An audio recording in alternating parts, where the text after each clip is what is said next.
నమస్తే welcome to BRK health. ఇవాళ మన స్టూడియోలో వైద్యరత్న వైద్య విభూషణ్ డాక్టర్ లక్ష్మణ్ యాదవ్ గారు, అలాగే చైర్మన్ ఆఫ్ శ్రీ ధన్వంత్రి ఆయుర్వేద్య వైద్య నిలయం యొక్క చైర్మన్ గారు మనతో పాటు ఉన్నారు. ఆయనతో మాట్లాడదాం. నమస్కారం సార్. నమస్తే మేడం. సార్, తో ఇబ్బంది పడుతున్న వాళ్ళు ఎలాంటి రెమెడీస్ ఫాలో అవుతే బాగుంటుంది? అసలు సోరియాసిస్ అంటే ఏంటి? ఆ సమస్య ఎలా వస్తుంది? Okay madam. సో ఈ ఆయుర్వేదానుసారం మేడం, Hmm. ఈ సోరియాసిస్ అనేది అష్టాదశ కుష్ఠువులలో ఇదొకటి. అష్టాదశ కుష్ఠువులు అనగా 18 రకాల చర్మ వ్యాధులు. సో దానిలో ఇదొక కుష్ఠువు. దీన్ని ఏకకుష్టము అని చెప్పేసి చెప్తూ ఉంటాము, చర్మదళం అంటూ ఉంటాము. అంటే ఒక చాప పొట్టు ఏదో ఏ విధంగా వెళ్ళిపోతుందో ఆ విధంగా స్కిన్ లేయర్స్ అనేది వెళ్ళిపోతూ ఉంటుంది. అది ఒక బార్డర్ ఫామ్ చేస్తూ ఉంటుంది అనమాట. అది బాడీలో చాలా బాగా స్ప్రెడ్ అవుతూ ఉంటుంది. ఇది కూడా ఒక ఆటో ఇమ్యూన్ డిసీజ్. అంటే ఇంతకుముందు కొన్ని వ్యాధులలో చెప్పినట్టు రక్షకుడే భక్షకుడు అవుతున్నాడు ఇక్కడ. Okay okay okay sir. So బాడీని ఏదైతే రక్షించాల్సిన ఇమ్యూన్ సిస్టమ్ ఉన్నదో ఆ ఇమ్యూన్ సిస్టమే దీనికి మూలమైన కారణం. అంటే ఎట్ ఏ టైం తినకూడని పదార్థాలు ఒకేసారి కనుక తింటే విరుద్ధాహారం అంటాము. విరుద్ధాహారం అనేది ఎందుకంటే చాలా మందికి ఏమేమి పదార్థాలు తినాలి అనేది తెలియకుండా ఉన్నది. ఇప్పుడు నోటికి రుచికరమైన డిఫరెంట్ మిల్క్ షేక్స్ అనేది చేస్తూ ఉన్నారు. ఆ బనానా మిల్క్ షేక్ అని చెప్పేసి, లేదంటే దానిమ్మ పళ్ళతో ఆ పుల్లటి పదార్థాలతో మిల్క్ షేక్ అని చెప్పేసి ఈ విధంగా చేయడము, రెగ్యులర్ తాగటము. చాలా మటుకైతే కొన్నిటికి వెంటనే రియాక్షన్ వచ్చేస్తుంటది. దద్దుర్లు గానీ వాపులు గానీ. ఎస్. అయితే చాప మాంసము అనేది, చాప తిన్నప్పుడు ఈ పాలు తాగొద్దు, అవును, పాలతో చేసిన ప్రోడక్ట్స్ తినకూడదు అని చెప్పేసి మన పెద్దలు కూడా చెప్తూ ఉంటారు ఎప్పుడు. అవును సార్. ఇవన్నీ ఏంటంటే ఆయుర్వేదం అనేది మన ట్రెడిషన్లో ఒక భాగంగానే ఉన్నది. అవును సో ఈ విధంగా ఇది పాటించాలి, ఇది పాటించకూడదు అనేది వాళ్ళకు ఒక నమ్మకంతోనే ఆ విధంగానే వస్తున్నది. అది శాస్త్రోక్తమే, శాస్త్రంలో చెప్పిందే వాళ్ళు పాటిస్తున్నారు. సో ఈ మధ్యకాలంలో అవన్నీ ఎవరు పాటించట్లేదు. ఫిష్ బిర్యానీలు అని చెప్పేసి దాంట్లోనే పెరుగు పాలు అన్నీ వేసేసి. పెరుగు తినొచ్చా సార్? నాన్ వెజ్ అంటే మిల్క్ ప్రోడక్ట్స్ అనేది తీసుకోవద్దు మేడం.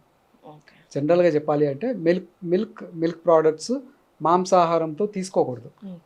పెసరపప్పు, పాలు మామూలుగా మన నాన్ వెజ్ అట్లా తిన్నాక కొంచెం మజ్జిగ లేకపోతే పెరుగు తీసుకుంటూ ఉంటారు.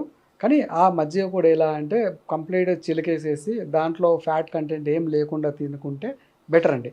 ఇక్కడ ఎందుకంటే ఇది పెరుగు అనేది కూడా హెవీ ఫుడ్. ఇది కూడా హెవీ ఫుడ్. అంటే ఇప్పుడు ఫిష్కి పెరుగుకి వచ్చేసరికి ఫిష్ అనేది వేడి చేస్తుంది, లైట్ హీట్ చేస్తుంది. పెరుగు చలవ చేస్తుంది. రెండు ఆపోజిట్. రెండు ఆపోజిట్ వచ్చినప్పుడు అక్కడ యాక్షన్ డిఫరెంట్గా ఉంటుంది అన్నమాట. దాని నుంచి వచ్చిన రిజల్ట్ అనేది ఈ పాజిటివ్ ప్లస్ నెగిటివ్ నుంచి వచ్చేది నెగిటివ్గా ఉంటుంది. సో అక్కడ ఉండే టాక్సిన్ అనేది బయటకు వచ్చేస్తుంది అనమాట. ఈ విధమైన ఇన్కంపాటబుల్ ఫుడ్ రెగ్యులర్గా తినడం వల్ల సో బాడీ నేచర్ ఏదైతే శరీర ప్రకృతి అంటాం అనమాట, ఈ శరీర ప్రకృతికి బయట ఉన్న వాతావరణానికి సరిపడకుండా ఉంటుంది అనమాట. సో ఆ విధంగా ఉన్నప్పటికీ కొన్ని ఋతువులలో మనం కొన్ని ఆహారాలు అనేది తినకుండా ఉండాలి. సో అలాంటి ఆహార పదార్థాలు తినడం వల్ల శరీరంలో వికృతిగా, అంటే దోషాలు వికృతిగా వేసేసి రక్తంలో అవన్నీ స్ప్రెడ్ అయిపోయేసేసి ఈ శరీరంలో ఏదైతే స్కిన్కి సప్లై చేయాల్సినవి ఉన్నాయి కదా దాంట్లో ఇరిటేషన్ అనేది వస్తుంది అన్నమాట. అంటే కొన్ని పదార్థాలు తినగానే ఎంబడే ఇరిటేషన్ వచ్చేస్తుంది, దద్దుర్లు వచ్చేస్తుంటాయి. కొన్ని ఫుడ్స్ కొంతమందికి అస్సలు పడదు, తినగానే ఎంబడే వచ్చేస్తుంది అనమాట. అలాంటి యాక్షన్ చాలా స్లోగా వస్తుంది ఇది.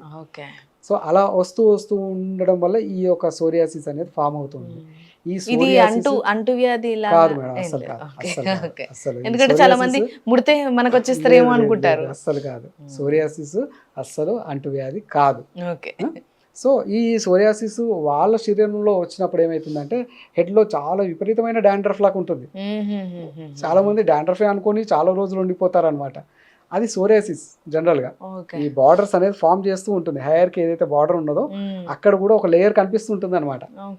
సో ఈ డాండ్రఫ్ అనేది ముక్కు పైన రాలుతూ ఉంటుంది, ఈ కనుబొమ్మల పైన రాలుతూ ఉంటుంది, ఇక్కడ రాలుతూ ఉంటుంది కదా, వాళ్ళకి ఫేస్ పైన కూడా ఇక్కడిక్కడ చెవుల పైన ఇవన్నీ ఫామ్ అవుతుంది అన్నమాట. స్కేల్స్ ఎక్కడైతే పడిపోయి ఉంటాయో సో అక్కడ మళ్ళీ ఆ వ్యాధి మళ్ళీ తయారవుతూ ఉంటుంది. సో దీనివల్ల చాలా డిప్రెషన్ అనేది ఉంటుంది పేషెంట్స్కి. అంటే వాళ్ళు బయటకు వెళ్ళాలంటే కూడా బాగా నామోషిగా ఫీల్ అవుతూ ఉంటారు. సో నాకు ఏంటి ఈ విధంగా అవుతుంది అనేది కూడా వాళ్ళకు ఒకటి ఉంటుంది. సో ఆహారంలో మార్పు కానీ లేదంటే క్లైమేట్లో మార్పు కానీ ఇవి రాగానే ఎంబడే రావటం.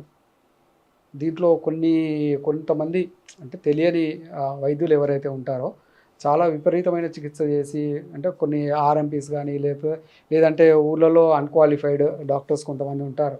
వాళ్ళు ఏం చేస్తారంటే కొన్ని స్టీరాయిడ్స్ అట్లాంటివన్నీ ఇస్తూ ఉంటారు దీంట్లో. అలాంటివి వాడటం వల్ల దాంతో కూడా ఎన్నో కాంప్లికేషన్స్ వస్తూ ఉంటాయండి. సో, సరైన డాక్టర్ ఎవరైతే ఉంటారో దానికి మంచి చికిత్స చేయగలుగుతారు. సో, దీనికనేది మనం ఏ విధంగా పరిష్కారం చేయాలి అనేది ముఖ్యం. సో, ఫస్ట్ అనేది మన కాన్‌స్టిపేషన్ లేకుండా చూసుకోవాలి. ఓకే. కాన్‌స్టిపేషన్ లేకుండా మనకు ఆయుర్వేదంలో త్రిఫల కషాయం చేసేసి పరిగడుపున రెగ్యులర్‌గా తాగుతూ ఉండాలి. అదేంటి సార్ త్రిఫల కషాయం? త్రిఫల అనగా కరక్కాయ, ఉసిరికాయ, తానికాయ. ఓకే. ఈ మూడిటి చూర్ణము మనకు ఎక్కడైనా విరివిగా దొరుకుతుంది మేడం.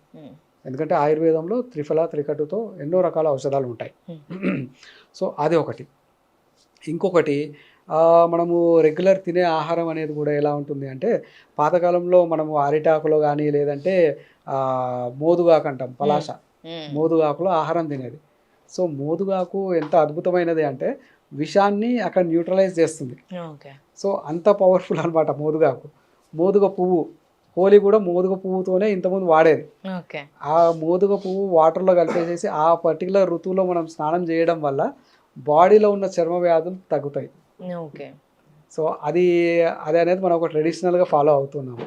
సో, ఇక్కడ ఈ త్రిఫల అనేది కాన్‌స్టిపేషన్ లేకుండా దాన్ని మెడిసిన్‌గా తీసుకుంటూ నేను ఇంతకుముందు చెప్పినట్టు అలోవెరా కానీ తీసుకుంటూ సో, దాంతోపాటు మంజిష్టా అని ఒకటి ఔషధం దొరుకుతుందండి.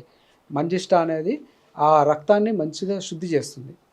మంజిష్టా, పసుపు ఇవి 2 కాంబినేషన్‌లో కషాయంగా చేసేసి రెగ్యులర్‌గా వాడటము. లేదంటే మంజిష్టా త్రిఫలాలు అదొక 5 గ్రామ్స్, ఇదొక 5 గ్రామ్స్ ఒక 200 ml వాటర్లో వేసేసి బాగా దాన్ని బాయిల్ చేసేసి ఒక 50 ml అయిన తర్వాత వడబోసి దాన్ని రెగ్యులర్‌గా ఉదయం, సాయంత్రం తాగుతూ ఉండాలి. సో, ఈ విధంగా తాగితే ఇదొక రెమెడీ అండి. ఓకే. సో, ఇది రెస్పాండ్ కానప్పుడు దానికంటూ ఎన్నో ఔషధాలు ఆయుర్వేదంలో ఉన్నాయి. సో, మీరు ఆయుర్వేద వైద్యుని ఎవరినైనా కన్సల్ట్ చేస్తే గనక చాలా చక్కటి ఔషధాలు ఇస్తారు. సో, క్రమేణా ఒక లాంగ్ టైమ్‌లో ఈ వ్యాధి అనేది క్యూరబుల్ అండి. Okay sir. Yes madam. Psoriasis గురించి చాలా చక్కగా వివరించారు sir. Thank you so much. Thank you madam. చూశారు కదా, సోరియాసిస్ వ్యాధితో బాధపడుతున్న వాళ్ళు మెయిన్గా ఏ పదార్థాలు మీరు కలిపి తింటున్నారో అవి కలిపి తినడం మానేయండి. అట్లీస్ట్ అది మళ్ళీ లోపల నుంచి రీప్రొడక్టివ్ లాగా అవ్వకుండా ఉంటుంది. అలాగే సార్ చెప్పిన చిట్కాలను కూడా ఫాలో అవుతే దాని నుంచి ఉపశమనం పొందుతారు. ఇది ఇవాల్టి ఎపిసోడ్. మరొక ఎపిసోడ్లో మళ్ళీ కలుద్దాం. నమస్తే.